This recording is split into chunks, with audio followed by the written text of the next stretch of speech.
తయారు చేశాడు. సృష్టిని తయారు చేసిన దేవుడు మానవుని నిర్మాణం చేశాడు, మానవుని సృజించాడు. ఈ మానవునికి ఈ సృష్టి యావత్తుకు ఒక చట్టం నియమించాడు దేవుడు. చట్టం.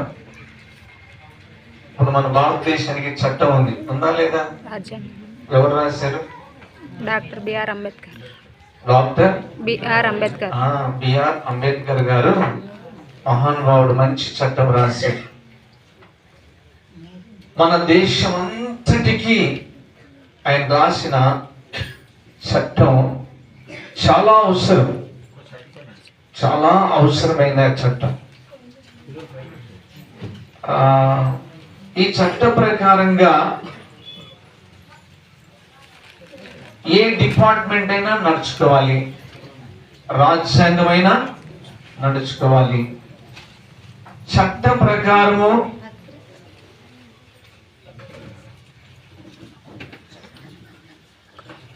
నేను ఈ క్రైస్తవుల బట్టి ఎక్కడ బాధపడతానంటే, పాస్టర్ కంటే ముందు రావాల మీ సంసారం చల్లకుండా. ఇంకా మీకోసం చూడండి, మళ్ళీ మేము ఇప్పుడు టీవీ తిరిగినట్టు అట్లా చదువుకో ఇట్లా చదువుకో అని చెప్తా ఉండాలి. వాక్యం అని మధ్యలో పోగొట్టుకుంటాం కదా. ఎప్పుడు రావాలి చెప్పండి? పాస్టర్ తర్వాత రావాలా, పాస్టర్ కంటే ముందు రావాలా? చెప్పండి, నోరు ఇప్పండి.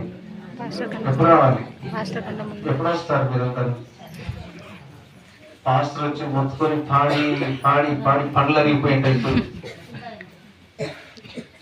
కదా. సరే, ఒక చట్టాన్ని దేవుడు పెట్టాడు. అదే విధంగా ప్రతి దేశానికి ఒక చట్టం ఉంది. మనుషులు రాసుకున్న చట్టం ఉంది, దేవుడు రాసినటువంటి చట్టం ఉంది. మనుషులు రకరకాల చట్టం రాసుకున్నారు. ఫర్ ఎగ్జాంపుల్, బుద్ధుడు మీకు తెలుసు కదా. బుద్ధుడు, గౌతమ బుద్ధుడు మీకు తెలుసు. ఆయన హిందూజం లో నుండి బయటికి వెళ్ళిపోయాడు. వెళ్ళిపోయి సపరేట్ గా స్థాపించుకున్నాడు, బౌద్ధ బుద్ధిజాన్ని స్థాపించుకున్నాడు. స్థాపించి అనేక భక్తులను తయారు చేసుకున్నాడు ఆయన కూడా. ఇలాగ ఇంకా కొంతమంది పక్కకి వెళ్ళిపోయారు. సో నేను ఎందుకు ఇది మీకు గుర్తు చేస్తున్నానంటే, ఎవరికి నచ్చిన చట్టం వాళ్ళు రాశారు, దానికి కోడ్ పెట్టారు. పల్లని సెక్షన్ ప్రకారం చట్టరీత్యా తప్పు చేస్తే అది నేరం అని పెట్టారు. చట్టరీత్యా తప్పు చేస్తే నేరం. ఉదాహరణకి మా మగ పిల్లలకి తెలుసు, మోటార్ సైకిల్ రోడ్ లో రైట్కి వెళ్ళాలా, లెఫ్ట్కి వెళ్ళాలా? మోటార్ సైకిల్ ఎక్కడ వెళ్ళాలి? బుద్ధి లేని వాళ్ళు నడి రోడ్ లో పోతా ఉంటారు కొంతమంది. బుద్ధి లేని వాళ్ళు ఇద్దరు మాట్లాడుకుంటూ కదలరు. మళ్ళీ మా హారన్ కొడితేను ఇట్లా చూస్తారు మా వైపు. నాకు మండుతాది లోపల, కానీ ప్రయోజనం లేదు. మండి ఏం చేస్తాం? ఆగిపోవాల్సిందే. మనం ఏమన్నీకి లేదు. ఏమన్నా అంతేగిన పాస్టర్ లాగా ఉన్నావే అంటారు. అది సంగతి. చట్టాన్ని ఉల్లంఘించి బ్రతుకుతున్నాడు మానవుడు. సరే, వీరి చట్టాలు ఎలా ఉన్నా ఏం చేసినా చట్టరీత్యా ఒక తప్పు అన్నది చేస్తే అది నేరం.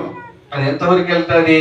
పోలీస్ స్టేషన్ కేసు, తర్వాత కోర్టుకు వాయిదాలు, ఆ తర్వాత దాన్ని బట్టి సెక్షన్ ప్రకారంగా శిక్ష విధిస్తారు. ఇప్పుడు దేవుడు ఈ దేశానికి ఒక చట్టం, ఆ దేశానికి ఒక చట్టం, ఈ దేశానికి ఒక చట్టం రాపించలే. ఇక్కడ ప్రపంచం అంతటికి ఒకటే చట్టం రాయించాడు. బైబిల్ మీరు ఎవరితోనైనా చదివించుకోండి, వారికి బైబిల్ అర్థమైతే చదవమని చెప్పండి. మీలో ఎవరైనా మిమ్మల్ని ప్రశ్నిస్తే ఏంటమ్మా ఏం నానంటే, మాకు తెలుగు, బైబిల్ నువ్వే చదువు అని చెప్పేవాడు. ఒక ఆమె సువార్తమ్మ అని కూరగాయలు అన్నమాట. ఆమె పేరు ఏం పేరు చెప్పండి? బాప్తిసంలో సువార్తమ్మ అని పేరు పెట్టాలి. కూరగాయల వ్యాపారి ఆమె. కూరగాయల గంపలు బైబిల్ బ్యాగ్ పెట్టుకొని పోతుందంట కూరగాయలు అమ్మడానికి. పొట్ట పొడిస్తే అక్షరం రాదు. కూరగాయల గంప దించగానే మీ ఇంట్లో ఎవరైనా చదువుకున్న వాళ్ళు ఉన్నారా అని అడుగుతుందట. ఏం చెప్పు, నేను చదువుకున్నానంటే ఏం లేదు, పలానా చోట పలానా మాట తీసి చదువు ఒకసారి అంటదట. నువ్వు వచ్చిన కూరగాయలు అమ్మడానికి కదా అంటే, కూరగాయలు కొంటివి లేకపోతేలే, ముందు ఈ మాటలు విను అని చదివించిన మాట పట్టుకుని ఆ వంటదంట సువార్తమ్మ, బైబిల్లో నువ్వు చదివిన మాట నిజమా అబద్ధం అంటదట. అబద్ధాలు ఉన్నాయి ఇంట్లో ఉన్నాయా? లేదా అంటే నిజమే, మరి నిజ దేవుని నమ్ముకుంటే తప్పే ఉంది అంటదట. సువార్త చూడండి ఎంత నైస్ గా ఉందో, సువార్త ఎంత నైస్ గా ఉందో. సిగ్గుమాలిన సేవకులారా జనమా, మిమ్మల్ని అనలేదు నేను, మా సేవకులు అంటున్నా, బాగా సువార్త చెప్తాను. చట్టరీత్యా ఒక నేరం చేస్తే అది నేరం. ఇప్పుడు మనం చదివిన మాట ఎలా ఉందో మీరు చూడండి ఒకసారి. ఆ మాట చూడండి, ఏం చదివాము? పాపము చేయి ఎవడెవడు? ప్రతివాడు. పాపము చేసే ప్రతివాడు అని ఉంది అక్కడ, ఉందా? అంటే ఇది ప్రపంచానికి అంతా చెందిన మాట, లేకపోతే ఒక దేశానికి, ఒక రాష్ట్రానికి, ఒక జాతికి చెందిన మాట అనుకుంటామా? ఇదే బైబిల్లో రోమపత్రిక 3:23లో ఒక మాట ఉంది, ఏ భేదము లేదు, అందరూ పాపం చేసి దేవుడు అనుగ్రహించిన మహిమను పొందలేకపోతున్నాం. ఎంతమంది పాపం చేసినట? అందరూ పాపం చేసి. ఇది ఎక్కడ స్టార్ట్ అయింది? ఆదాముతో హవ్వతో మొదలైంది. ఈ పాప విషయంలో దేవుడు చట్టం రాయించి పెట్టాడు ప్రపంచమంతటికి, సర్వమానవాళికి. ఇప్పుడు మన భారతదేశంలో ఉన్నామండి, క్రైస్తవులుగా నేను తప్పు చేశాను అనుకోండి, పాస్టర్గా నేను వెళ్ళి నేను పాస్టర్ అండి అంటే, నువ్వు పాస్ అయితే అయ్యొచ్చునైనా చట్ట ప్రకారంగా, దేశ చట్ట ప్రకారంగా నువ్వు నిరూపించుకొని బయటికి వెళ్ళిపో. అంతవరకు మాత్రం మా కస్టడీలో ఉండాల్సిందే, మేము మీ మీద కేసు రాయాల్సిందే. మీరు ఇలా మాట్లాడారంట, అది తీసుకుంటుంది చట్టం. ఎందుకంటే దేశంలో ఉన్నాం గనక, సృష్టిలో మనం ఉన్నాము గనక, సర్వభూమి మీద మానవుని దేవుడు సృష్టించిన సృష్టిలో మనం ఉన్నాము గనక, పాపము చేయు ప్రతి వాడు ఆజ్ఞను అతిక్రమిస్తున్నాడు. మన దగ్గర క్రమం ఉందా, అతిక్రమం ఉందా?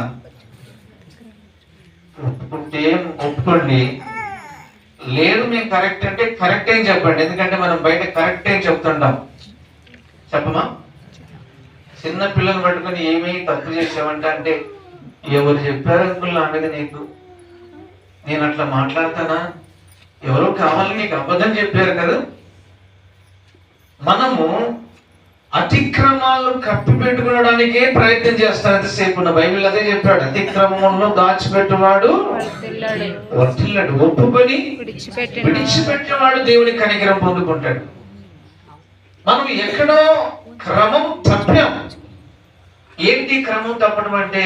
రాశాడు, ఆజ్ఞ అతిక్రమమే, ఆజ్ఞ అతిక్రమమే. మీరెవరితోనైనా సందర్భం వచ్చినప్పుడు దేవుని ప్రేమను పంచాలనుకుంటే అదే చెప్పండి, యేసు ప్రభు పాపుల రక్షకుడు అని చెప్పండి, అంతే. ఏం చెప్పకండి, పాపులకు రక్షకుడు. పాపులను రక్షించడానికి క్రీస్తు యేసు లోకమునకు వచ్చెను. పౌలు గారు ఎప్పుడు తెలుసుకున్నారు ఈ మాట? అంతకుముందు పెద్ద భక్తుని అనుకున్నాడు పౌలయ్య. నేను చాలా పెద్ద భక్తునండి, యెహోవా భక్తుని, యేసు ప్రభు చరిత్ర భూమి మీద లేకుండా ఏరేస్తా అని కంకణం కట్టుకొని పూనుకొని ఏమేమో చేసి క్రైస్తవులు చెరసాల్లో పెట్టి కొట్టించి స్టెఫెను చంపుతుంటే సంతోషపడి మళ్ళీ గుర్రాలు వేసుకొని దమస్కులో ఉన్న క్రైస్తవులు హింసించడానికి వెళ్తున్నాడట. అప్పుడు యేసు ప్రభు ప్రత్యక్షమై, ఏంటర్ బాబు నువ్వు చేసేది, నీకేమైనా అర్థం ఉందా లేదా? భక్తి తెలుసు కానీ దేవుని శక్తి లేకుండా జీవిస్తున్నావు, ఏమిటిది అంతా అని హెచ్చరిస్తే, ఆ దర్శనం పొందుకున్నటువంటి సౌలు పౌలుగా మారి ఆ మాట అంటున్నాడు, పాపులను రక్షించుటకు క్రీస్తు యేసు లోకమునకు వచ్చెను. ఈ పాపులలో నేను చిన్న పాపిని కాదు, మధ్య పాపిని కాదు, ఏమంటున్నారు చెప్పండి. ప్రధాన మనం చెప్తామా మాట? మనం చెప్తామా? మనం ఏం చెప్తాం చెప్పండి? నేనంతా, నా నీతి ఇంత, నా భక్తి ఇంత. భిక్షగాలకు భిక్ష వేయడానికి చేత కాదు కానీ ఏమేమో చెప్పుకుంటాం, ఏమేమో చెప్తాం. అందుకే లేఖనం ఎంత స్పష్టంగా చెప్తుందో, యేసు ప్రభు ఎందుకు ఈ లోకానికి రావాల్సి వచ్చిందో, యేసు ప్రభు ఎందుకు వచ్చాడో, కులం మార్చనీక, మతం మార్చనీక, లేక భాష మార్చనీక, మనుషులు మాయ చేయడానిక, లేకపోతే ఏదైనా ఇంకా చేయడానికి వచ్చాడా? ఎందుకు వచ్చాడు ఆయన? క్రీస్తు యేసు లోకమునకు వచ్చాను. ఎందుకు వచ్చాడని చెప్తున్నాడు పౌలు? పాపులను రక్షించడానికి. చట్టం రాసి పెట్టింది ఆయనే, చట్టం రాసింది ఆయనే. ఏం రాశాడు? ఏం చేస్తే పాపం అని చెప్తున్నాడు. ఆజ్ఞాతిక్రమం అంటే ఏంటి? కొన్ని మాటలు మీద చదివిస్తాను. నిర్గమకాండం తీయండి.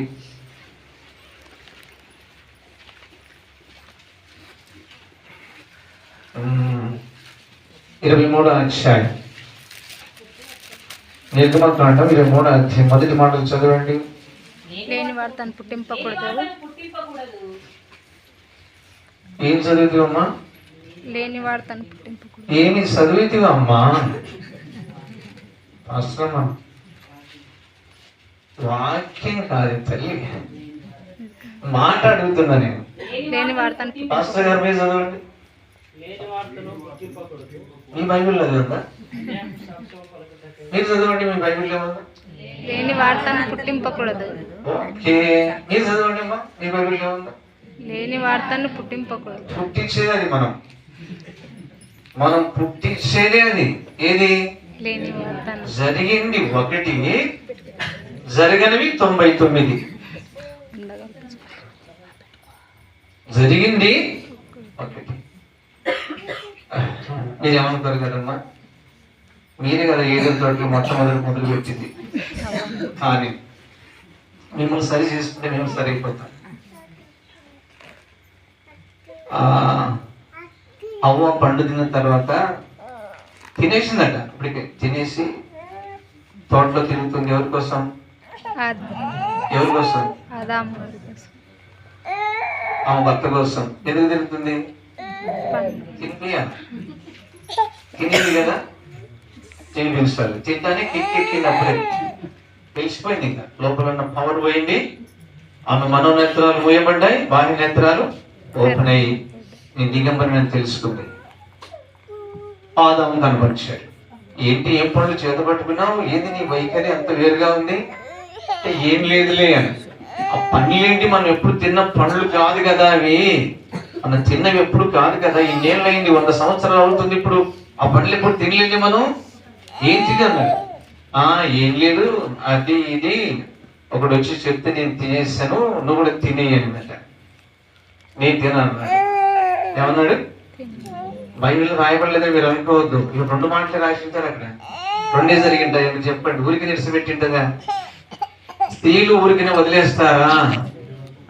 రబ్బర్ వీకినట్టు లాగేస్తారు. తినేయి అంటే ఏంటి? ఏం జరిగింది చెప్పండి. చెప్తున్నాను కదా తినేసి అంటే, నా వల్ల కాదు నేను తినను, ఆయన అనుమతి లేకుండా ఇలా తింటాం మనం, ఆయన చెప్పాడు కదా అంటే, సరే ఆయన మాట మీద నువ్వు ఉండాలనుకుంటే ఉండు, నాకు తెలుసులే, నేను తిని చచ్చిపోతే నువ్వు ఇంకొక దాన్ని పెళ్లి చేసుకుని తిరగడానికి ఉన్నావు అనిందట. ఎంతమంది ఉన్నారు అప్పుడు స్త్రీలు? మీరు న్యాయం చెప్పండి, ఎంతమంది ఉన్నారు? పిచ్చి మొహందానా, నీకైనా మెంటల్ ఎక్కిందా? మెంటల్ మొహందానా, ఏం మాట్లాడుతున్నావు నాతో? నువ్వు ఉన్నది నువ్వు, నేనే, ఇద్దరమే. మళ్ళీ ఎవరు నేను పెళ్లి చేసుకుంటా? చేయకూడదు తప్పు చేసి మళ్ళీ ఏంటి నువ్వు ఇలా మాట్లాడుతున్నావు అంటే, నాకు తెలుసులే, ఆయన ప్రకట ఎముకల్లో ఒక ఎముకని తీసి నన్ను చేశాడు, నేను పోతే ఇంకా ఎముకలు నీ దగ్గర చాలా ఉన్నాయి, ఇంకొకటి కూడా లాగేస్తాడు, లాగేసి ఇంకొక తయారు చేసి నీకు అర్థాలే, వాళ్ళు మీరు ఇద్దరు ఉండడానికి ఉన్నారు. ఈ బాధలకు తట్టుకోలేక తిన్నాడట. ఈ బాధలకు తట్టుకోలేక తిన్నాడట. లేని వార్త పుట్టించకూడదు. అక్కడ అపవాది పుట్టించాడు ఆ వార్త. మీరు ఈ పండ్లు తింటే దేవతల వల్లే ఉంటారు. లేదది అసలు చరిత్రలోనే లేదు ఆ మాట. పుట్టించాడు. తినవద్దని చెప్పాడా? ఇది నిజమా? ఒకటే గుర్తుపెట్టుకోవాలి, పాపం అంటే ఏమిటి, పాపం అంటే ఏమిటి నీట్గా ఒక్కొక్క మాట అక్కడ చెప్పబడింది. పుట్టించకూడదు, అన్యాయపు సాక్ష్యము పలుకుటకై దుష్టునితో నీవు కలియకూడదు. కిందికి వచ్చేద్దాం, చాలా మాటలు అక్కడ ఉన్నాయి కానీ 6వ వచనంలోకి వచ్చేద్దాం. దరిద్రుని వ్యాజ్యములో న్యాయం విడిచి తీర్చకూడదు. ఆగమ్మా, ఆగం. వినండి వినండి, నా వైపు చూడాలి, మీరు ఎక్కడ చూడకూడదు. నేను వచ్చింది అదే పని మీద వచ్చాను. అబద్ధానికి మనం దగ్గర ఉన్నామా దూరంగా ఉన్నామా? యథార్థంగా మాట్లాడాలి. దేవుని పిల్లలం, దేవుడు చూస్తూ ఉంటాడు, ఆయన ఆలయంలో ఆయన ఉన్నాడు. మనం అబద్ధానికి దూరంగా ఉన్నామా దగ్గరగా ఉన్నామా? ఎంత దగ్గర ఉండొచ్చు? వారానికి ఒక అబద్ధం ఆడతామా? వారానికి ఒకటి.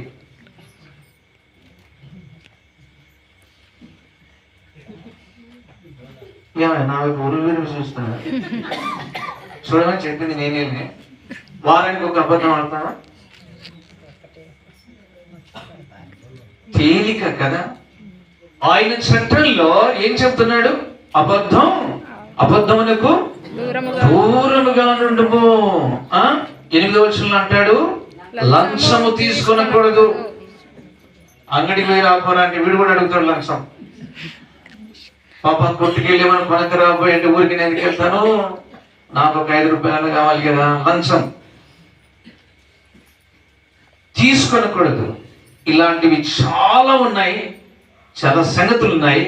ఇవి దేవుని దృష్టిలో, వినాలి, ఇవి దేవుని దృష్టిలో పాపం. ఆజ్ఞ అతిక్రమమే పాపం. అయితే ఏం చేయవద్దన్నాడో అది చేయటమే పాపం. ఏది చేయకూడదు అని చెప్పడం చేయటం పాపం. ఏది చేయమన్నాడు అది చేయకపోవడమే పాపం. పాపంలో ఉండి పండగ చేయొచ్చు అంటారా, చేయకూడదు అంటారా? ఏమన్నారు? చేయొచ్చు అంటారా, చేయకూడదు అంటారా? నేను చేతులు ఎత్తే నేను ఎవ్వరికి చెప్పను. నీళ్లు పారుతా ఉన్నాయి, కడుక్కునే వాళ్ళు కడుక్కుంటారు, కడుక్కున్న వాళ్ళు శుభ్రం అయిపోయి హ్యాపీగా ఉంటారు. ఏమో మళ్ళీ అవుతుంది కదా బురద అనుకున్న వాళ్ళకి, బురద ఎండిపోతుంది, ముఖాలు కూడా ఎండిపోతాయి, ఒళ్ళు కూడా జిల్లెక్కుతుంది, గీరడం మొదలు పెట్టాల్సిందే. దేవుని వాక్యం అనే నది ప్రవహిస్తున్నప్పుడు ఆ వ్యక్తిని నేనే ప్రభువా, ఆ మనిషిని ఎవరు చెప్పొద్దు, నేనే ప్రభువా, నన్ను సరిచేయి, బలహీనుడను, బలహీనరాలి. ఇలాగ జీవిస్తూ మహాపరిశుద్ధుడమైన కోట్ల కొలది దేవదూతల చేత ఆరాధించబడుతున్న ఆరాధ్య దైవమైన నిన్ను ఎలా నేను ఆరాధిస్తానయ్యా పాపంలో ఉండి? నా ఆరాధన నీకు అంగీకారం అవుతుందా నాయన? కనుక నన్ను కడిగి నాయన, నన్ను శుద్ధి చేయి ప్రభువా. నా కొరకే కదా నువ్వు పుట్టింది. లేఖనం ఏం చెప్తుంది? పాపులను రక్షించడానికి. ఆజ్ఞ అతిక్రమమే పాపం. పాపము చేయి ప్రతివాడు ఆజ్ఞను అతిక్రమించుతున్నాడు. వీళ్ళారా, వింటున్నారా మీరు? అమ్మ చెప్పిన మాట వినకపోవడమే పాపం, నాన్న చెప్పిన మాట వినకపోవడమే పాపం, భర్తను గౌరవించకపోవడమే పాపం, భార్యను ప్రేమతో చూసుకోకపోవడమే పాపం. దేవుని దృష్టిలో ఇవన్నీ రాసిపెట్టు. నేను అదే చెప్తున్నా, చట్టం పిల్లలకు రాశాడు, పెద్దలకు రాశాడు, యవనస్తులకు రాశాడు, వృద్ధులకు రాపించాడు, తన ప్రవక్తల చేత ప్రతి ఒక్కరికి రాయించాడు, జంతువులకు కూడా రాసి పెట్టాడు, విశ్వమంతటికి రాసి పెట్టాడు. ఈ చట్టం రాసిన దేవుడు ఈ మానవుడు పాపం చేస్తే చట్టరీత్యా ఏమిటి చెప్పండి? ఏమిటి చట్టరీత్యా? ఏం శిక్ష? ఏం శిక్ష? యోబు గ్రంథం 24:19 చదవండి. యోబు గ్రంథం 24:19 ఒక మాట ఉంటుంది, చదవండి. Yes, correct. అనావృష్టి చేతను ఉష్ణము చేతను ఎండకి మంచు నీళ్లు ఎగిసిపోయినట్లుగా, ఆరిపోయినట్లుగా పాతాళము వినాలి వినాలి తల్లి, పాతాళము పాపము చేసిన వారిని పట్టుకొనును. పాతాళము పాపం చేసిన వారిని పట్టుకొనును. ఇక్కడ తప్పు చేస్తే పోలీసులు పట్టుకుంటారు, ఓకేనా? ఇక్కడ తప్పు చేస్తే అమ్మ నాన్నలు పట్టుకుంటారు, స్కూల్లో తప్పు చేస్తే పంతులు గారు పట్టుకుంటారు. ఇక్కడ చట్టం ఏమి రాసి పెట్టాడు? పాపం చేసిన వారిని పోలీసులు కాదు పట్టుకుంటేది.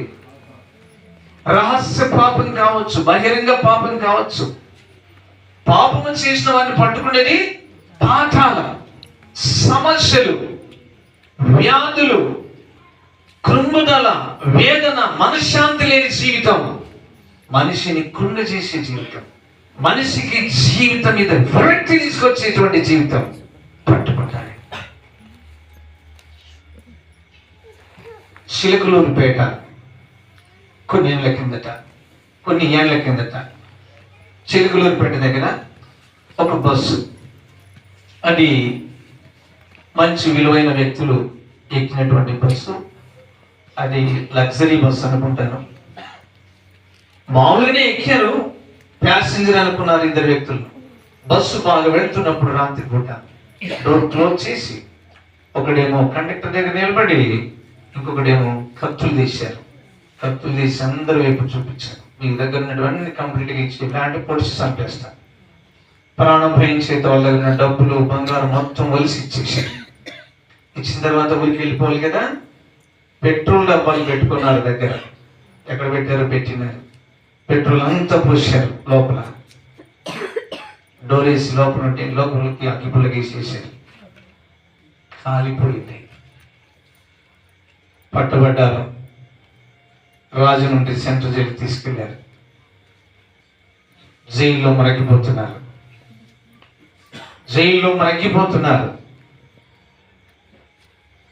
ప్రభుత్వం నుండి, అధికారుల నుండి ఆజ్ఞ జారీ అయింది. వాళ్ళిద్దరిని ఉరి శిక్ష తీసి చంపేయండి.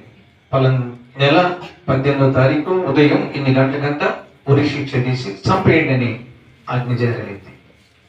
వాళ్ళు పట్టుకునేది ఏంటి ఇప్పుడు? పాపం. ఇది పాపం, ఇది తప్పు అని వాడు తెలుసుకుంటే చేయడు కదా. మనిషిని బ్రతికిస్తాడు, మనిషికి సహాయపడతాడు, కానీ మనిషి ప్రాణం తీసుకొని తినడు కదా. అయిపోయింది. వాళ్ళ రోజు 18వ తారీఖున ఉరి తీయాలని చెప్పారు.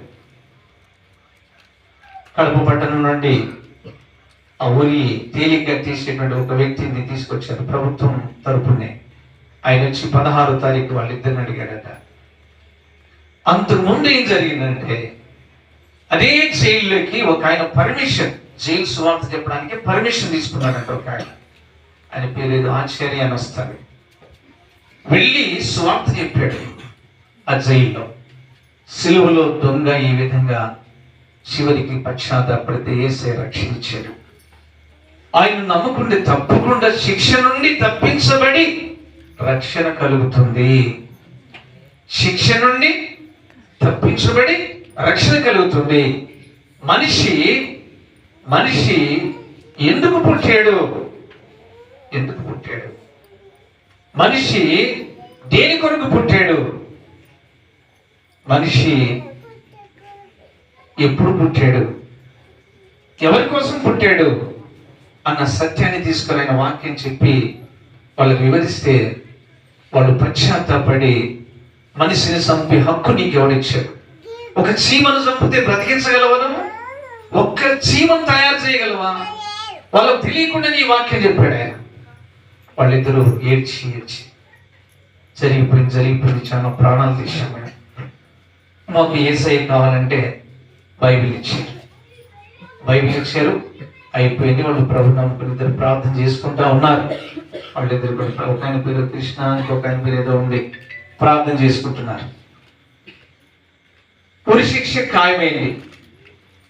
అక్కడేమో రక్షింపబడి యేసు ప్రభు క్షమించేశాడు, కానీ ఉరి శిక్ష అయితే ప్రజలు ఒప్పుకోవట్లేదు. చట్టం కదా, ఒప్పుకోవట్లేదు. చట్టం ఖాయం చేసింది. 16వ తారీఖు అడుగుతున్నాడట.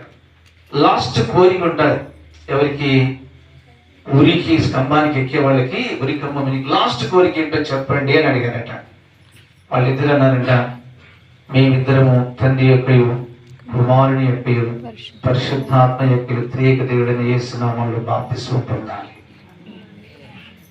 ఏం కోరిక? లాస్ట్ కోరిక బాప్తిస్మం పొందాలి.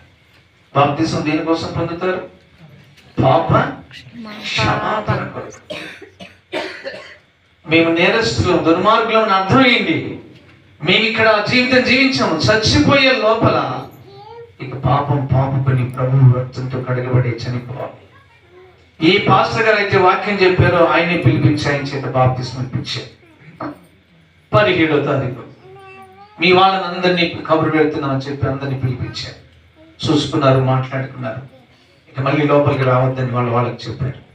తీసుకెళ్లి లోపల పెట్టేశారు. తెల్లవారుజాము 2 గంటలకు వార్డెన్ గారు వచ్చారంట వాళ్ళ గదిలోకి, ఆ 2 ఖైదీల గదిలోకి. ఎందుకు వచ్చాడంటే ఇక తెల్లవారి 8 గంటలకు 8 గంటల లోపల ఉరి తీస్తారు, మీరిద్దరు కూడా అక్కడ గలిబిలి చేయడానికి వీలుండదు, మానసికంగా మీరు సిద్ధపడాలి, మీరేం అధైర్యపడాల్సిన అవసరం లేదు, కొన్ని నిమిషాల్లో ప్రాణం పోతుందని చెప్పడానికి వస్తాడంట వార్డెన్ అక్కడ. వీళ్ళు అదే సంగతి ఆలోచన చేస్తున్నారు. అయిపోయింది. ప్రభు క్షమించిన ప్రజలు క్షమించరు, చట్టం క్షమించదు, మనం రక్షించబడ్డాం అంతే. సెలవులు దొంగకి ఇచ్చిన నిత్య జీవం దేవుడు మనకి ఇచ్చాడు, ఆయన రక్షకుడు కదా, ఆయన మనలోకి వచ్చాడని మహా ఆనందంతో ఉన్నారంట ఇద్దరు. ఎట్లున్నారు చెప్పండి? స్తోత్రం. బెలము కూడా కిందికి దిగింది కదా, బెలము కూడా కిందికి దిగింది. వార్డెన్ చెప్తున్నాడట, రాష్ట్రపతి నుండి లెటర్ వచ్చింది మీ ఇద్దరి కోసం, మీకు ఉరి శిక్ష ఖాయమై రాత్రి అన్ని మాట్లాడుకున్న తర్వాత రాష్ట్రపతి నుండి ఉత్తర్వు జారైంది మీ ఇద్దరికి విడుదల చేయమని. ఇద్దరికి విడుదల చేయమని రాష్ట్రపతి చెప్పాడు. రాష్ట్రపతికి బాప్తిసం తీసుకునేది ఎలా తెలిసిపోయింది? వీళ్ళిద్దరు చట్టం మార్చింది ఎవరు? చట్టము మార్చగలిగిన శక్తి రాసిన వారికి కూడా ఉండదు, మీకు తెలుసలేదు. ప్రాణం పెడితేనే అది సరిపోయింది, ప్రాణం పెట్టి మార్చాలి. వారిద్దరూ ఆనందభరితులై ఈరోజు సువార్త ప్రకటిస్తూ సాక్ష్యం చెప్పుకుంటూ సేవ చేసుకుంటూ తిరుగుతున్నారు వాళ్ళిద్దరు. అట్టి క్రిస్మస్ చర్చిలో హల్లెలూయా ఆమేన్. ఇంటికి వెళ్తే ఎవరు బాధ? వాళ్ళది. ఎవరికి చెప్తున్నావు యేసు ప్రభు గురించి? నువ్వు ఎవరికి పరిచయం చేస్తున్నావు?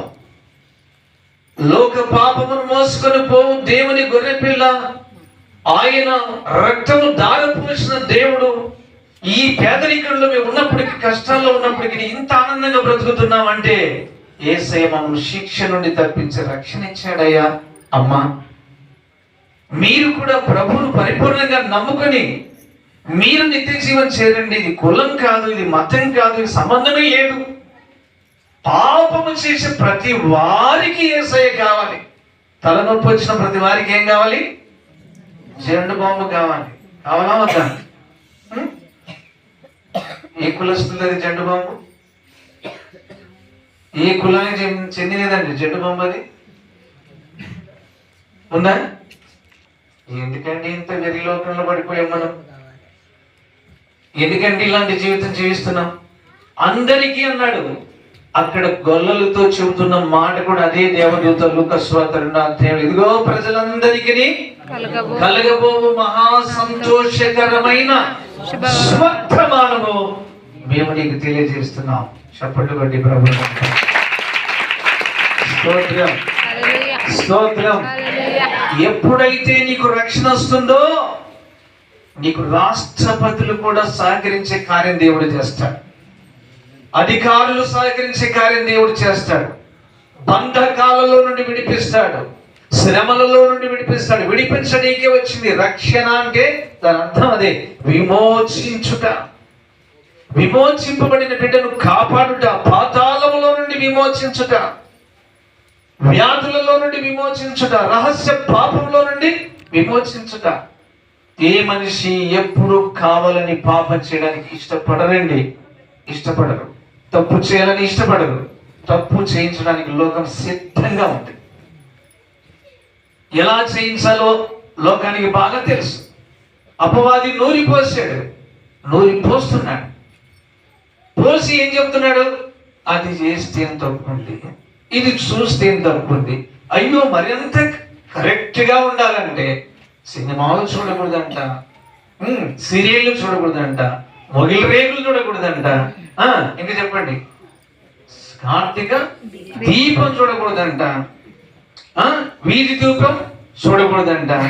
ఇదేం తప్పుంది, అదేం తప్పుంది, ఏదేం తోటలు అదే కదా. మీరు చావరమ్మా. ఆయన ఊరికి అలా చెప్పాడు, ఆయన లాగా మీరు ఉంటారని. నూరిపోసి ఇది చేస్తే తప్ప, అది చేస్తే తప్ప. ఏం చదివారండి? 23వ అధ్యాయము నిర్గమకాండలు ఏం చదువుతావమ్మా? లేని వార్త గోడలకు అతికించండి, పేపర్లు వేసి అతికించండి. మీ ఇంట్లో కూడా అతికించుకోండి. ఎవరితో ఎక్కువ మాట్లాడేటప్పుడు ఆ వాక్యం చూసి మాట్లాడండి. అత్త కోడలు మాట్లాడుకుంటారు కదా, ఎట్లా మాట్లాడుకుంటారు? నా కుమారి, అంతే కదా. నా కుమారి భయపడకు, మన దేవుడు దయాళుడు. నువ్వు చిన్నదానికి లేవే, తెలియదు కానీ 1-2 తప్పులు జరుగుతుంటాయిలేమ్మా. నేను ప్రార్థన చేస్తూ నీ కొరకు, నువ్వేం కంగారు పడుకోని అత్తమ్మ గారు చెప్తారా? చెప్పరా? క్రైస్తవులు ఎలా అవుతాం? ఏంటి పండుగ? అత్తమ్మా. ఏమని పిలవాలి? అత్తమ్మా. అత్తమ్మ అంటారా, మీ అమ్మ అంటారా? ఏమంటారా? మీ అమ్మకు చెప్పుకో. ఈ మధ్య నోరు ఎక్కువైంది. ఏదో ముసలిదాన్ని ఒక ముద్ద పడేస్తున్నా, అది కూడా పడేయండి. నేను తెలుసో లేదు, నేను తప్పు చెప్తున్నానమ్మా, తప్పు చెప్తున్నానా? ఈ ఆరాధన ఎక్కుతుందా? ఆయనకు ఎక్కుతుందా ఆరాధన? శుద్ధీకరణ. మీరు అనొచ్చు, అన్నయ్య నన్ను బాధ పెడతారు నీకు తెలుసా, నన్ను గాయపరిచి మాట్లాడతారు నీకు తెలుసా అంటే, యేసయ్యను వీటితో పొడిచారు. తెలుసా నీకు విషయం? ఒక మీద 600 మంది సైనికులు అని ఊసారు. అదే ముఖం పైన శిరస్సు పైన ముళ్ళ మొక్కటం పెట్టి మొత్తేశారు. చేతులు అప్పటికే ఆయన తుడుచుకోకుండా కూడా చేసేసారు. వీపంతా నాగటి చాలవలేదు, దున్నేశారు. పశువుల పాక దగ్గర కాదు పాట పాడాల్సింది, శిలువ సన్నిధిలో ఏడవలసిన సంగతి చాలా ఉంది. అక్కడ పాడుకోవడం మంచిదే, ఆనందం మంచిదే, రక్షకుడు పుట్టాడని సంతోషించడం మంచిదే, అది వాస్తవం. నీ అంతరంగంలోకి రక్షకుడు రావాలి. యేసును నువ్వు చూపించాలి. తండ్రి మీరేమి చేస్తున్నారో మీరు ఎరగరు కనుక వీరిని క్షమించు. ఒక కోడలిగా అత్తమ్మకు నీ ప్రభువును నీ క్రియల్లో చూపించాలి. ఒక అత్తమ్మగా నీ కోడలికి, అమాయకురాలికి నీ ప్రభువును ఎవరో ఆ సహనము, ఆ ఓర్పు, ఆ ప్రేమ, ఆ కనికరం ఏంటో చూపించాలి. ఒక భర్తగా, దేవుని ఎరిగిన బిడ్డగా నీ భార్యకు అవన్నీ చూపించాలి, నీ పిల్లలకు చూపించాలి. క్రీస్తును పూర్తిగా పరిచయం చేసి అబద్ధానికి దూరం చేసి సత్యవంతుడైన యేసయ్యకు దగ్గర చేయాలి నీ కుటుంబాన్ని. అప్పుడు సత్యం మమ్మల్ని స్వతంత్రులుగా చేస్తారు. సత్యము విజయం ఇస్తుంది. సత్యము సంపూర్ణమైనటువంటి దీవెనలు ఇస్తాయి. అవును, ఈ పాప పరిహారం చేయడానికి క్రీస్తు ఈ లోకమునకు వచ్చాను.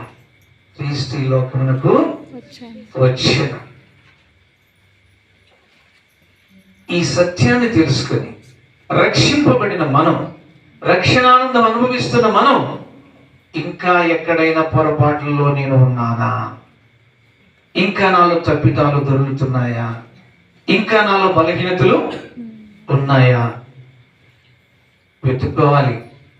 చేటలో బియ్యం పోసి మెరికలు ఏరేసినట్టుగా, పొట్టు చెరిగేసినట్టుగా, రాళ్ళు తీసేసినట్టుగా యేసయ్య వాక్యం దగ్గర మనలో ఉన్నటువంటి పొట్టంతా కూడా చెరిగేసుకోవాలి, మెరికలు ఏరేసుకోవాలి.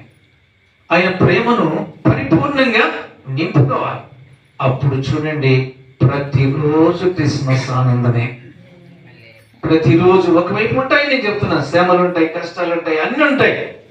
మరియమ్మ కడుపులో యేసు ప్రభు ఉన్నాడు. మరియమ్మకు కష్టాలు రాలేదా? చేరాలేదా? బెత్లెహేము నుండి ఎక్కడికి గలిలయ నుండి బెత్లెహేం, నజరేతు నుండి బెత్లెహేంకి వచ్చారు.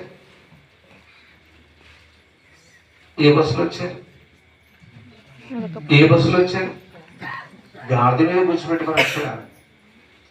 కనీసం బిడ్డకు జన్మనివ్వడానికి స్థలమన్న దొరికిందా? ఎక్కడన్నా దొరికిందా? కడుపులో యేసయ్య ఉన్నాడు, సృష్టికర్త. ఇక ఇప్పుడు అప్పుడుకో బయటికి వస్తున్నాడు, సృష్టికర్త. స్థలం ఇచ్చారా? కానీ మరియకు తెలుసు, మరియకు తెలుసు ఏంటి, నా గర్భంలో ఉన్నవాడు ప్రపంచానికి రక్షకుడే ఇస్తున్నాడు, ప్రపంచాన్ని రక్షించేవాడు వస్తున్నాడు. ఈ స్థలం దొరకాలో లేదో ఆయనకు తెలుసు ప్రణాళిక. నాక కడుపులో ఉన్న ఆయనకి తెలుసు, ఎక్కడ పుట్టాలో, ఎక్కడ ఆయన జన్మించాలో ఆయనకు తెలుసు. నాకు కాదు, నాకు తెలియదు. అది ఆయన ప్రణాళిక ఉంది. ప్రభు చిత్తమే నెరవేరాలి. తీసుకుంది. నీలో యేసుక్రీస్తు ఉన్నప్పుడు, నీలో యేసు ప్రభు ఉన్నప్పుడు కష్టాలు, శ్రమలు, పెనుగాలులు వస్తాయి. అయితే దానికి ఒక నిర్ణయం తీసుకోవాలి. ఇదంతా ఆయన ప్రణాళిక. వీటిని బట్టి నేను నోరు జారకూడదు, వీటిని బట్టి నేను తొందరపడకూడదు, వీటిని బట్టి నేను దేవునికి దూరం కాకూడదు, వీటిని బట్టి నా భవిష్యత్తు భంగం కాకూడదు. పశువుల పాక దొరికింది, బిడ్డకు జన్మనిచ్చింది. యేసయ్య ఒళ్ళేకి వచ్చాడు. స్తోత్రం, స్తోత్రం. మన ఊరికి ఇక్కడ అవలే చెప్తున్నాం, ఎంత సంబరపడి ఉండదో యేసయ్యను చూసిన తర్వాత. ఎందుకంటే కొన్ని వేల సంవత్సరాల నుండి యేసయ్య కొరకు ప్రపంచం ఎదురు చూసింది. ప్రవక్తల ప్రవచనాల ప్రకారం రక్షకుడు కావాలి, రావాలని. అందుకే తూర్పు దేశపు జ్ఞానులు ఏం తీసుకుని వచ్చారు ఇక్కడికి? చెప్పండి, చెప్పండి. బంగారు సాంబ్రాణి. గుర్తుండే చెప్పండి, గుర్తులే చెప్పండి, చెప్పండి. కొబ్బరికాయలు, అగరబత్తీలు, పళ్ళెలు, చక్కెర తీసుకొచ్చారా? రూపాయి బిల్లులు, 5 రూపాయల బిల్లులు, ఇంకా చెప్పండి, తెచ్చారా? ఏం తెచ్చారు? బంగారు సాంబ్రాణి. ఎంత తెచ్చింటారు అనుకున్నారు మీరు? బంగారం అంటే ఇంతనా? ఇంత తెచ్చింటారా? వంటల మీద పెట్టెలతో తీసుకొచ్చారు తూర్పు దేశం జ్ఞానులు వాళ్ళు. పెట్టె అంటే మీరు ఇంత పెట్టె అనుకుంటారు, మీరు అనుకున్న పెట్టె చాలా పెద్ద మనుగుల బంగారం తీసుకొచ్చారు. సమర్పణ చేసి బోలము సాంబ్రాణి, బంగారు రాజులకు రాజని అర్థం. సాంబ్రాణి పూజారుడని అర్థం. బోలము ఈయన సిలువలో పాప పరిహారం చేసేవాడని చేదుకు అర్థం. సమర్పణ చేశారు. నీ జీవితంలో యేసయ్య నీ దగ్గర ఉంటే, మరియమ్మ ఒడిలో ఉన్న యేసయ్య నీ కడుపులో ఉంటే, నీ హృదయంలో ఉంటే, ఆశీర్వాదాలను దొర్లుకుంటూ నీ దగ్గరికి వస్తాయి. ఆశీర్వాదాలన్నీ దొర్లుకుంటూ నీ దగ్గరికి వస్తాయి. ఆశ్చర్యపోతావు, ఇదేంటి ఇంత ఇలాగ దీవిస్తాడు నాకు తెలియదే, ఇలా ఆశీర్వదిస్తాడు నాకు తెలియదే, ఇంత గొప్ప దేవుడు ఇంత కార్యం చేశాడని ఆశ్చర్యపోతావు.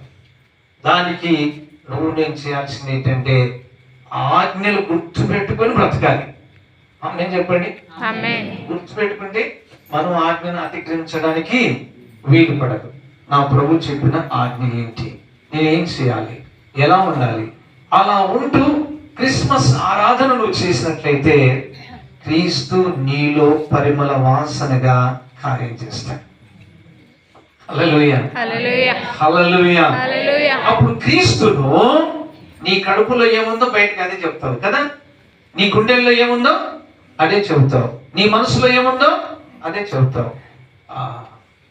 మిమ్మల్ని అందరినీ అడుగుతాను, కడుపు నిండా యేసయ్య ఉన్నాడా, సంసారం ఉందా? కడుపు నిండా, హృదయం నిండా, మనసు నిండా సమస్యలు ఉన్నాయా, యేసయ్య ఉన్నాడా? నిజం చెప్పాలి. బావి దగ్గర నిజం చెప్పిందా, అబద్ధం చెప్పిందా? మీరు నిజమే చెప్పండి.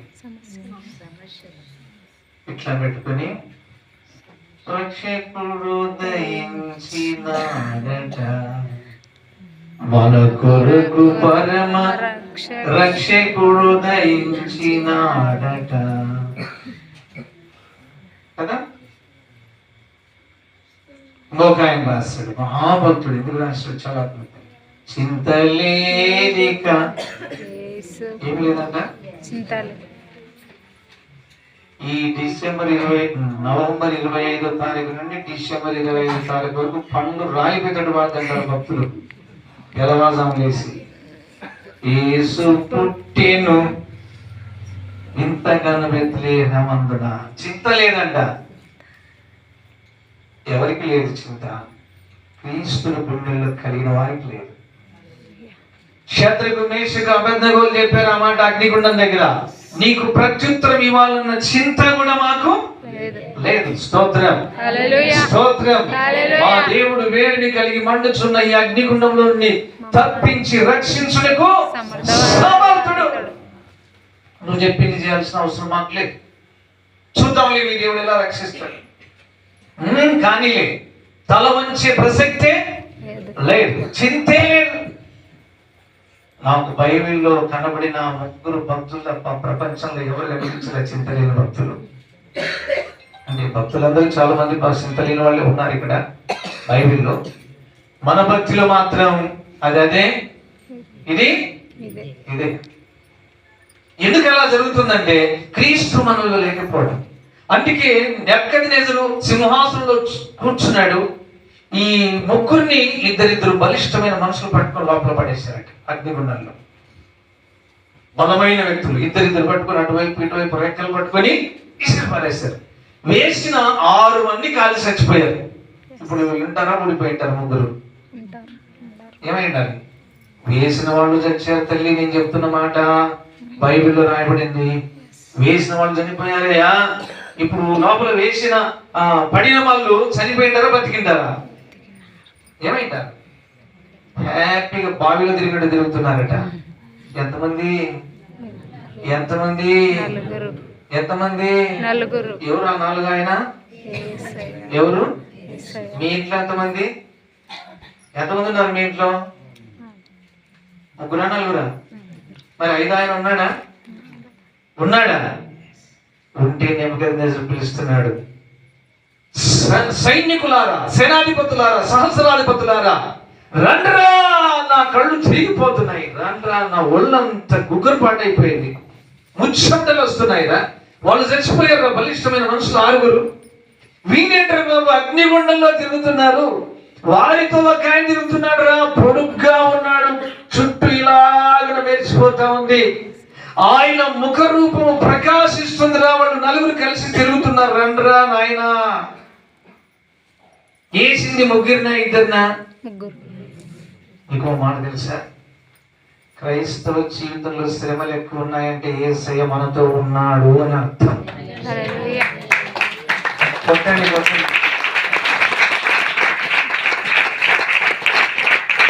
చిన్నపడ్డ చిలుకలు అనేటువంటి మీరు చెప్పలు కొడుతుంది. బట్ట తడుపు చిలుకలు అంటాను చూడండి. కొట్టండి మా స్తోత్రం. వాళ్ళతో ఉన్నాడా లేదా? ఉన్నాడు. శ్రమలలో తోడై ఉంటాను. ఇమ్మానుయేలు అని పేరు వచ్చింది కదా, పేరుంది కదా, వచ్చింది కాదు, పేరుంది కదా. ఇమ్మానుయేలు అంటే అర్థం ఏంటి? దేవుడు మనకు తోడై. యేసు అంటే అర్థం ఏంటి? రక్షకుడు.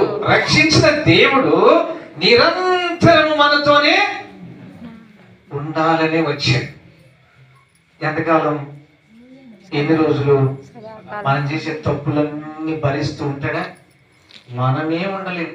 ఇంట్లో తలనొప్పిరా నాయన నీతో అనేస్తాం.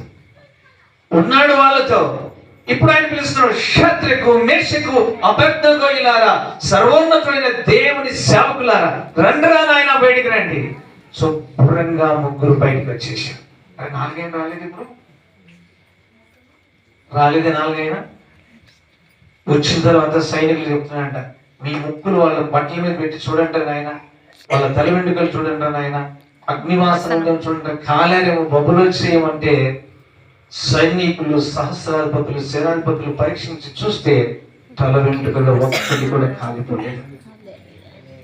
ఇది ఆరాధన, ఇది ఆరాధన. బట్టలు పొరపాటున ఇస్త్రీ మడతలు కూడా కదిలిపోలేదు. సంపాదించుకో, నేను సంపాదించుకోవడానికి పోరాటం చేస్తున్నాను. నా జీవితంలో ఆయన కావాలి, ఏదొద్దు నాకు ఆయన కావాలి. ఎప్పుడైతే ఆయన మనతో ఉంటాడో అదే నిజమైన క్రిస్మస్ ఆరాధన, అదే నిజమైన క్రిస్మస్ ఆనందం. ఇంట్లో అవి లేవు ఇవి లేవు అనే దానికంటే ఏసై ఉన్నాడో లేదో చూసుకోండి ముందు. ఏమి లేకపోయినా పర్వాలేదు. నన్ను అడిగితే ఓ చెట్టు కింద ఉండరా సుధాకర్, నా మాటినంటే హ్యాపీగా డాడీ, స్తోత్రం డాడీ, నా పిల్లలు నేను చెట్టు కింద బ్రతుకుతాం లేనా? ఆ చెట్టు కింద నువ్వు ఉంటే నాకే. అబ్రహాం ఎక్కడున్నాడు చెప్పండి? మమ్రేవనంలో సింధూర వృక్షం కింద గుడారం వేసుకొని ఉన్నాడు. ఏసై ఎక్కడికి వచ్చాడు? ఎక్కడికి వచ్చాడు? అంతే, వస్తే రండి కూర్చోండి అని ఏమండి విఐపి చైర్లు వేసాడా? విఐపి చైర్లు వేసాడా? డైనింగ్ టేబుల్ పెట్టాడా? ఇది బెడ్రూమ్, ఇది కిచెన్, ఇది సిట్టింగ్ హాలు, ఇది వెయిటింగ్ హాలు, ఇది ఏమంటారు భోజనం పళ్ళు ఉన్నటువంటి హాలు. రండి ముగ్గురు వచ్చారని పెట్టాడా? సేఫ్టీ కింద కూర్చోండి అన్నాడు ముగ్గురిని. సేఫ్టీ కింద కూర్చొని అంటే ఓకే అబ్రహాం నువ్వు ఎక్కడ కూర్చోబెడితే అక్కడే. కాలు కడుక్కోండి.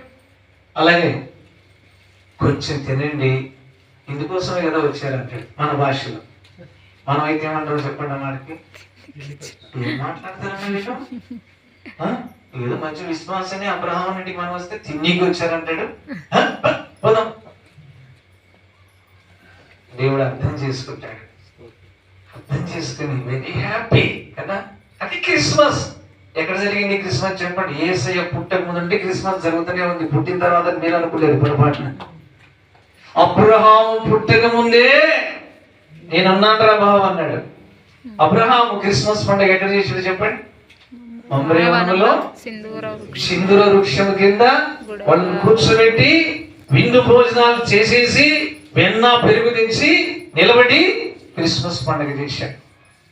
అందుకే వెళ్తూ గొప్ప గిఫ్ట్ ఇచ్చేలే పండక్కి. ఏం చేయాలి తెలుసా? మీ దగ్గరికి ఇదే కాలానికి వస్తాం అబ్రహాం ఇంటికి. ఈ ఒడిలో ఇస్సాకు ఉంటాడు. ఈ మాట విని శారమ్మ లోపల గబాల నవ్విందంట. ఏమైపోయింది? చాలా నవ్వేస్తుంది అంటే అబ్బాయి నేను నవ్వలే అన్నారు. ఉరికో పిచ్చినది, నువ్వు నవ్వింది నవ్వలేదు నాకు తెలుసు, నీకేం తెలుసు, మీ ఆయనకి తెలుసా? ఈ ముసల్దాన్ని కంటానా? ఈ ముసలి సంతానం కలుగుతాను అనుకుంటున్నావా? మనుషులకు అసాధ్యమే కానీ సమస్తం సాధ్యం. ఈ చిన్న గుడిసెలో కూడా ఆయన పండగ చేయడానికి వస్తాడు. నీకు తెలుసలేదు? ఏ కొత్త బట్టలు వేసుకోవాలి, పట్టు చీరలు కట్టాలి, మంచి డిగ్జాన్ ప్యాంట్లు వేయాలి, ఇట్లా ఉండాలి. No brother, no. ఈ హార్ట్, ఈ హృదయం ఉందే, ఈ హృదయం ఆయన కోసం తెరిస్తే చాలు. నీకు ప్రతిరోజు క్రిస్మస్ పండగే. వాక్యం అర్థమైన వాళ్ళు స్తోత్రం చెప్పండి. నిజంగా చెప్పండి. నేను అది కాదు అడుగుతున్నది. వాక్యము అర్థమైన వాళ్ళు స్తోత్రము చెప్పండి అన్నాను. కొన్ని ఉన్నాయా? అబద్ధాలు కొంచెం ఎక్కువ ఉన్నాయా? చెప్పండి. అబద్ధానికి జనకుడు ఎవరు? అబద్ధం ఒకడు. అక్కో చెల్లు అన్నో తమ్ముడు వాళ్ళ పేరు అది. అబద్ధం, దొంగతనం, మోసం, అన్యాయం. మనం మాటక్క, మరియక్క, రాజక్క, జగరే అన్న, ఇలి అన్న అని పిలుస్తాం కదా, వీళ్ళ పేర్లు కూడా అవి. అబద్ధం, దొంగతనం, మోసం, అన్యాయం, లంచగొండి, దుర్మార్గం, వీళ్ళ పేర్లు ఇవి. వీళ్ళందరికీ నాన్న ఎవడో చెప్పండి. నువ్వు అబద్ధం అంటే నీకు నాన్న ఎవడు అవుతాడు? కావాలా? నేను సత్యమును స్థాపించుటకు సత్య సంబంధిగా నేను పుట్టి తిని అన్నాడు ప్రభు. నేను పుట్టింది సత్యం కోసం పుట్టాను. పిలాతు దగ్గర ఈరోజు ఆరాధనకు ముందు కొన్ని నిమిషాలు ప్రార్థన చేసుకుందాం. దయచేసి మోకరిస్తారా? కష్టంగా ఉంటే లేచి నిలబడండి. మోకరించిన స్థలం సరిపోకపోతే లేచి నిలబడండి. ప్రార్థన చేసుకుని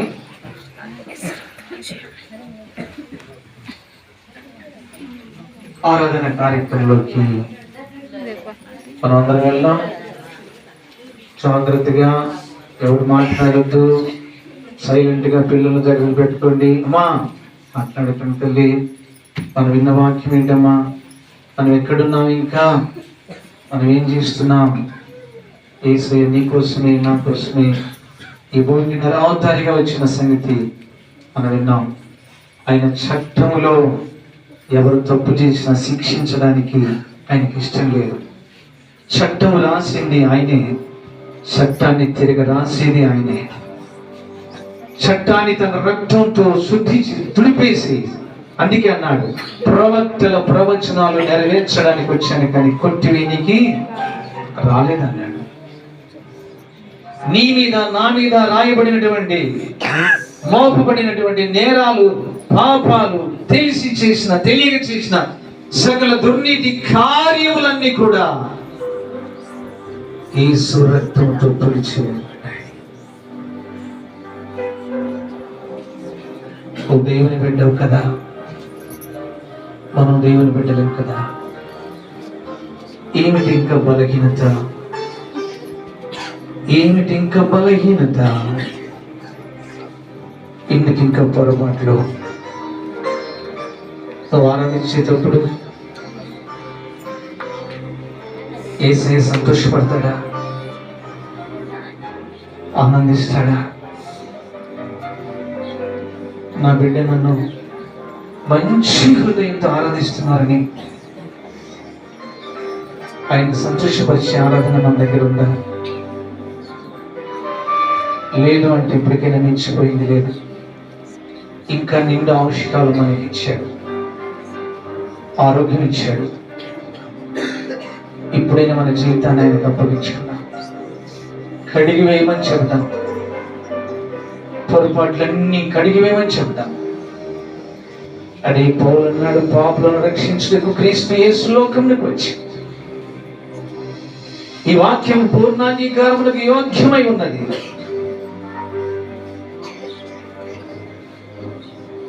ఇంకా అన్యాయపు ఆలోచన, అబద్ధపు జీవితం, ఆజ్ఞ అతిక్రమించిన జీవితం, పరిశుద్ధ దినాన్ని పరిశుద్ధ దినంగా గైకొనకుండా ఆదివారం ఆరాధనలు మానేసిన జీవితం, ఆదివారం ఈ పనులకు వెళ్ళి ఆరాధనను నిర్లక్ష్యం చేసిన జీవితం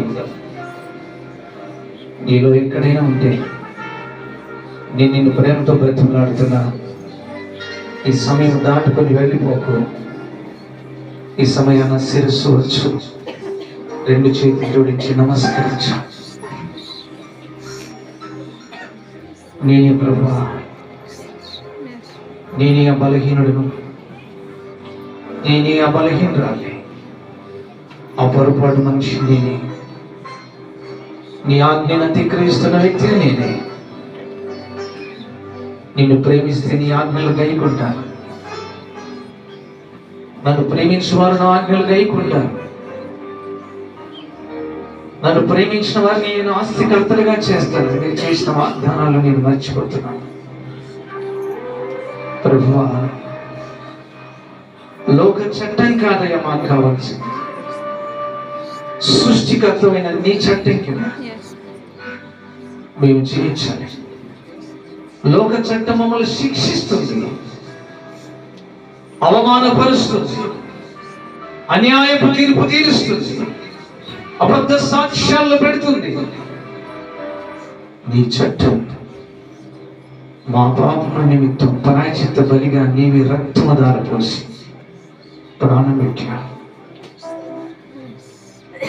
ఆ జైల్లో బస్సును తగలబెట్టిన ఇద్దరు వ్యక్తులు చివరి గడియల్లో నీ యొక్క కోరిక ఏమిటి అని నీ గురించి తెలుసుకున్నాక వాళ్ళని అడగగా,